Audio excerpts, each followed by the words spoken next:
facilement. Hein. C'est évident. La revendication des salaires, elle est légitime. Il ne faut pas se voiler la face. Maintenant, c'est quelle est la solution de moyen long terme qu'il faut implémenter. On va prendre des chiffres très clairs. Prenons la Martinique, que vous connaissez bien. Il y a 1% de la population, et on sait très bien de qui il s'agit, qui détient 52% des terres et 40% des grandes surfaces. Ça crée ce qu'on appelle des rentes de situation.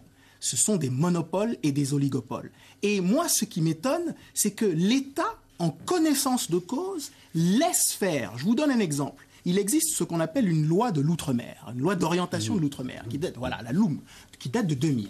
Cette loi prévoit deux choses. Premièrement, que les préfets régulent des prix d'un certain nombre de biens.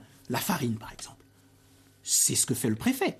Pourquoi observe-t-on des écarts de 165% entre la farine, le prix de la farine ici et outre-mer? Deuxième remarque, cette loi prévoit des commissions qui doivent se réunir 2 fois par an, 1 fois minimum, pour observer le niveau des prix. Savez-vous qu'entre 2000 et 2007, ces commissions n'ont jamais été mises en place? Le décret est sorti en 2007. Vous voulez dire que l'État ne joue pas son rôle? Non, ça fait plus que cela. Les organes de régulation... L'État avalise une situation de fait. Et le Conseil de la concurrence n'a jamais mené d'investigation sur les prix outre-mer. C'est quand même impressionnant. Il y a une loi en France qui indique que dès lors qu'un acteur possède plus de 25% d'une part de marché, il doit être, si ce n'est démantelé, ou mis à l'amende. Cette loi n'est pas appliquée outre-mer. Exactement. C'est le rapport parlementaire de 2007 le montre.